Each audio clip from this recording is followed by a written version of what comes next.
Hello, welcome to the Gen Explainers podcast, and I'd like to welcome the panel, Alan and Mike. Say hi, guys. Hello. So today we have a different episode. This will be the first time we've done this type of episode. It's basically cover versus original. We're going to look at a song and compare it to a cover version of the song recorded by another artist, and we'll sort of just see how they did covering that song. And for this episode, we're going to be talking about the song Mad World, originally done by Tears for Fears. All around me are familiar faces, worn out places, worn out faces, fighting daily for their daily races, going nowhere, going nowhere. And the cover version we're going to be looking at, because we know that, as you know, many songs have many covers. We're going to be looking at the cover by Gary Jules and Michael Andrews. And I believe it was made specifically for the Donnie Darko soundtrack, if I'm correct there. All around me are familiar faces, worn out places, worn out faces, bright and early for their daily races, going nowhere, going nowhere. So let me just ask you guys about the Tears for Fears original version of this song, Mad World. What are your feelings about this song, quickly? Mike? It scares me. Well, this is from one of the albums that defined my particular formative years. I listened to this album over and over and over again. That explains a lot. No. It does explain a lot, yeah. Especially if you're familiar with the album, it explains a lot about me. Now going to this particular song, it is not my favorite from the album. However, I remember loving this song a lot because he understood musically how to create this sort of ironic tension between these sad lyrics with this sort of upbeat song music. It's upbeat, but it is still has this undercurrent of something ominous. But it has this tension between the two, the pulling of the two, and I really enjoy that quite a bit about this song. He is a really, actually, I mean, in retrospect, when I've listened to their albums, Songs for the Big Chair, their second album, which I didn't listen to actually a lot. I didn't really listen that much at the time. He's a very good arranger and songwriter. And he's very good. I'll just leave it at that. He's quite good. Yeah. Well, if you, not to go off too much of a tangent, that on Songs of a Big Chair, the album you just mentioned, musically, that's a more mature album than The Hurting. Oh yeah. I mean, you have like I Believe, which I think is one of the best songs from that particular time frame. Yeah. But sticking with this song. Yeah. Because we could do a long time. We'll do a Tears for Fears episode of some kind where we talk a little bit more. Well, they don't have many albums, so you could. But yeah, so I that's all I really have to say about this particular song. Okay. There's a lot to it that speak to I don't remember how old I was at the time. I'm not doing math right now. But it spoke to that age that I was at, very much so. Yeah, it was very like depressing and emotionally. It was sad. A lot of sad and bitter stuff going on. And I remember even at the time, the whole album, I would go, geez, okay, another song about, you don't give me love, you give me pale shelter, And suffer the children. Even at the time, I kind of was laughing at it. Like, it was like, okay. But at the same time, I did enjoy the songs a lot, and I did enjoy this one a lot too. How about you, Al? How did you feel about it? Well, I definitely had, I really liked Tears for Fears, but also had that same kind of like, hey, have a coconut smile. Like it's not all. Not a sponsor. Not a sponsor. I'm gonna go back and listen to The Cure again. That's right. Come on, dude. But I will say that like you hear joy in Cure songs, not I a know, lot I of know. it, but but with Tears for Fears, there were times I'm like, okay, it's not that bleak. But I do. I mean, I do love this song, and I'm not disagreeing with you, Mike. I do think you're right that the music is a juxtaposition to the somberness of the lyrics, or how down the lyrics are. At the same time, it also, for me, creates, because it's so melodic and there's so much different instrumentation and flourishes coming in, it kind of creates that mad world, right? Like he's depressed and moving through this chaotic world. So Yeah. I think it's a juxtaposition, but it also amplifies what he's saying. And I agree with that. That chaoticness of the music, especially the keyboard horns, which I really like a lot. And so it is something where they were doing a lot. And Matt was saying it earlier, where he just composes these songs in such a unique and very mature way. Yeah, he's very mindful of like what he's doing, and I'm sure Kurt did some too. I'm just sort of saying it's Roland, but both of them. The song itself, great instrumentation and arrangement, and the sort of different sounds that he's doing that do support this idea of like the world has gone mad kind of thing. You know, the way I describe it in my notes here is like it's sort of a cold alien sounding, a new wavy. It's definitely kind of new wavy.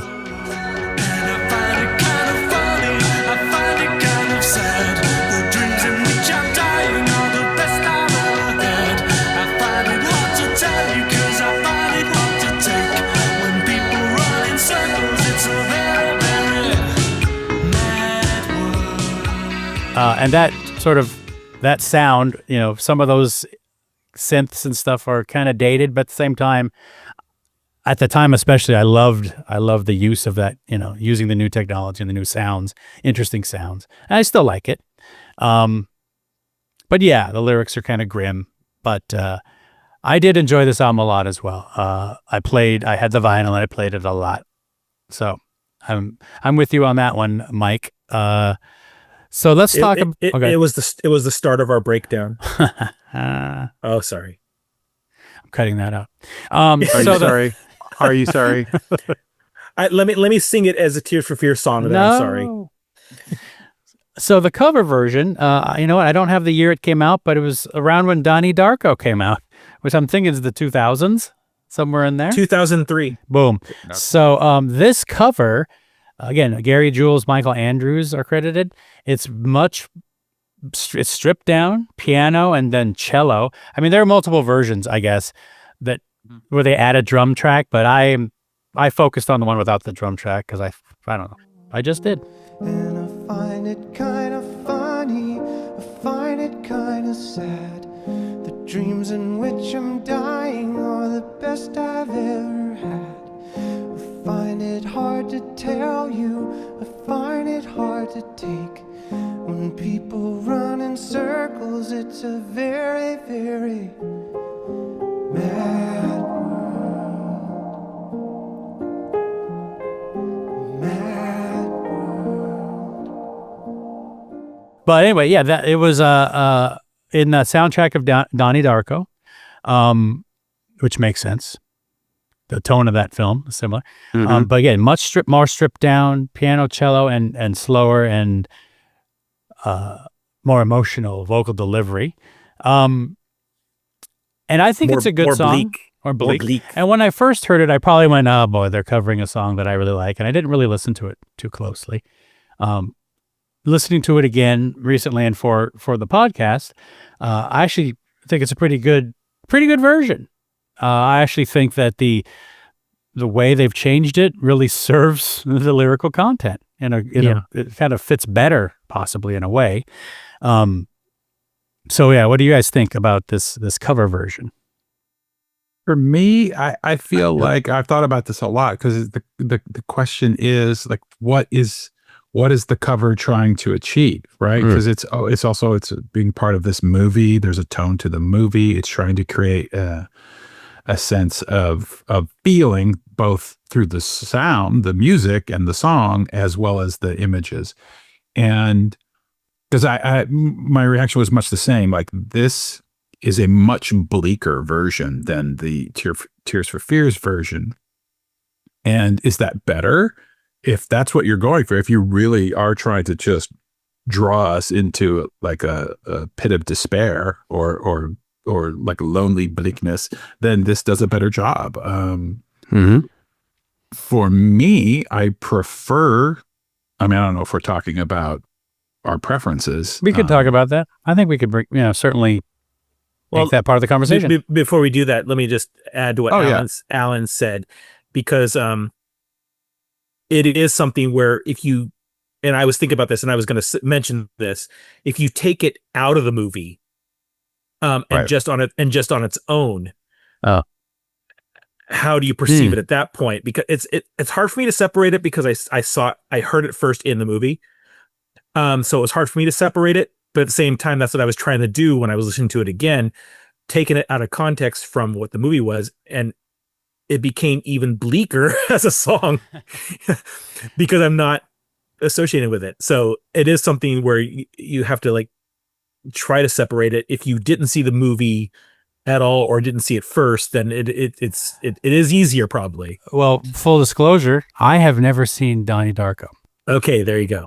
Which to my shame, I'll see it eventually. Don't worry. Let us know in the comments what you think about Matt not having seen one of the best movies of the. I have not fully seen it either. I've seen a lot of it, but I have not seen, and I don't think I've seen that scene. Yeah, I mean, I've seen little snippets, sure, but not. I've never sat down and watched the whole thing. I saw it in the theater. Well, you win, I guess. Okay, you're more hardcore, whatever.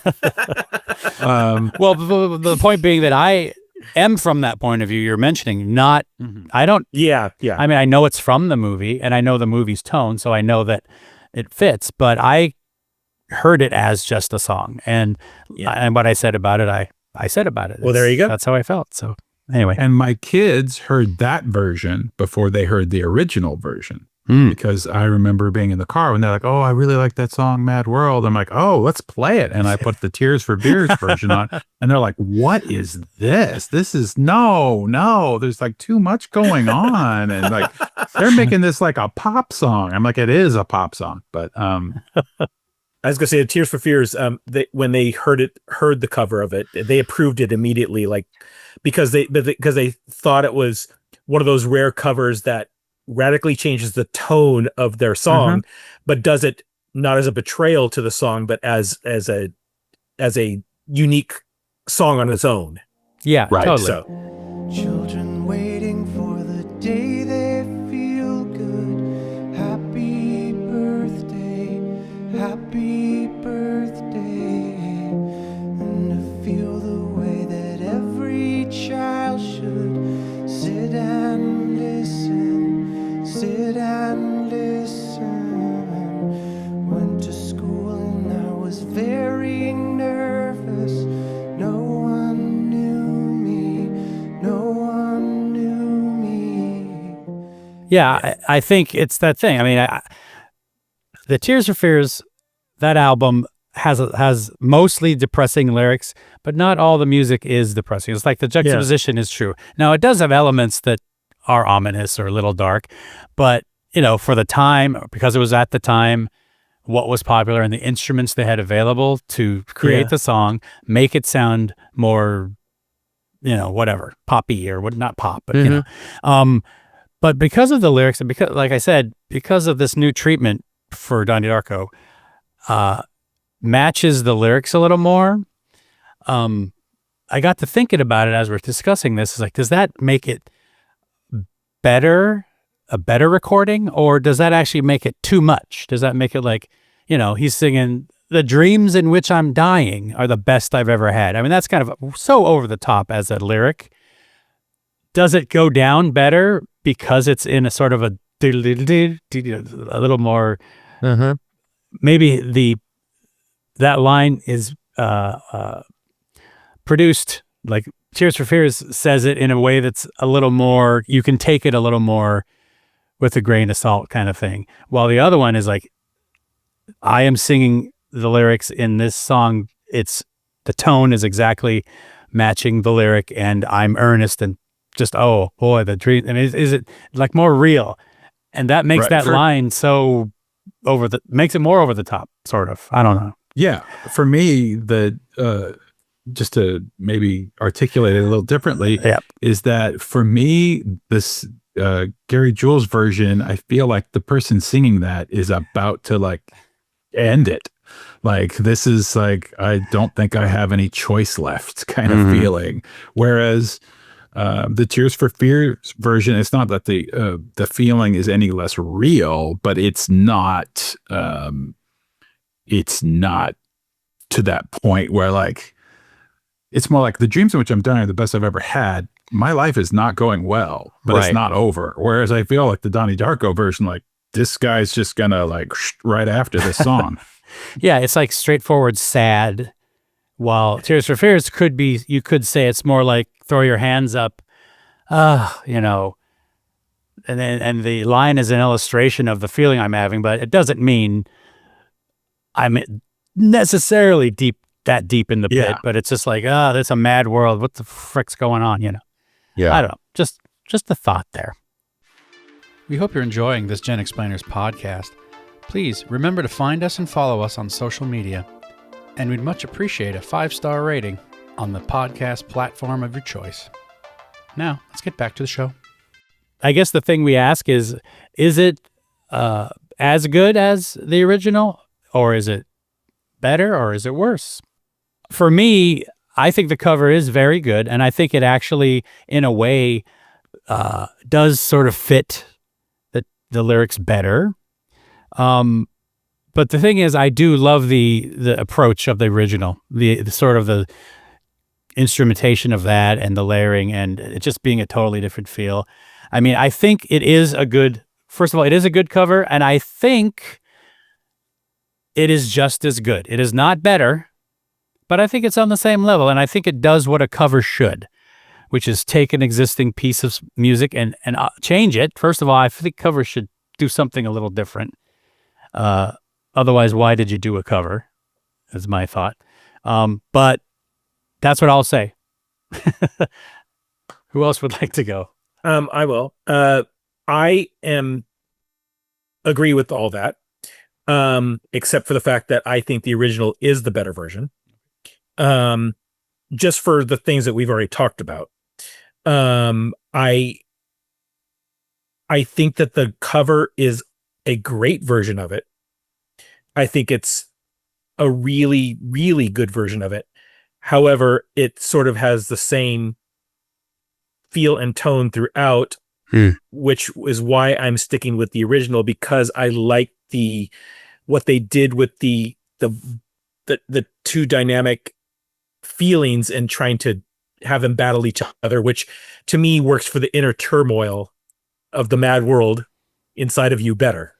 Right. Yeah. So the cover is definitely more straightforward. I mean, I think Tears for Fears is creating this maelstrom of madness through the different instrumentation, like Al had mentioned. It has a little more interest there, or a little more going on than the cover. So yeah. I feel like I feel like for like 90% of all of this, we're all in the same camp, in the sense that like both versions are really good. I feel like, I don't know whether this is better or worse, but I would rather listen to the Tears for Fears version. I think it's a little more nuanced. At the same time, even though I haven't seen all of Donnie Darko, I've had the scene described to me. Mandy and I were talking about it last night, and we were discussing the songs for the podcast. And she described the whole scene. And as she described it, I recognize how, like, if you put the Tears for Fears version in, that doesn't really work at all. Yeah. At all. Oh, I don't know. And then the question becomes, what is the point of the cover? Is the thing the cover does very well is it does stay true to the original intention of the song, but with a different and much bleaker perspective. I think. At the same time, I think the original song executes it in a way. I mean, I guess you can say. I guess you could argue whether it stays true to the original intention, because the original version does have this musical element that is a juxtaposition as well. But so I would rather listen to Tears for Fears version. I think the cover is a great version, but I don't think it's better than. I just think it's just even more like, dude, eat a sandwich, put mayonnaise on it. Like, life can be better than it is. And it is a little too bleak. But again, for the purpose of what it was written for, or even if it wasn't written for a movie, like, it does execute on one angle even more so than the original song. Yeah. All right. Well, I think we all agree it's a good cover. It's certainly, again, you mentioned your kids. The cover is probably the one most people, I don't know, 10 years younger, maybe a little more. That's the one they think about. And again, when we do these cover shows, we're going to run into that, you know? There's like many examples. Yeah, well, Mandy is about 10 or 11 years younger than me, and she heard the Donnie Darko version before the Tears for Fears version. As a matter of fact, I don't know that she had heard the Tears for Fears version until we were playing it last night. Wow. Yeah, exactly. So, yeah, we're just gonna be bringing the perspective of having grown up, or grown up on the original, and that's sort of the whole thing. You have to have her listen to the whole album now. Too depressing. Too much hurting. Too much hurting. Thanks, guys. And I want to invite everyone to like and subscribe on the YouTube, and give us your verdict. You know what I'll do on the YouTube channel? I'll do a poll, and I'll say, which version do you like better? And that will spark engagement, which will put your age and jumpstart the algorithm. Yeah, exactly. All right. Thanks again, guys, and everybody. Have a good one. Bye. Bye.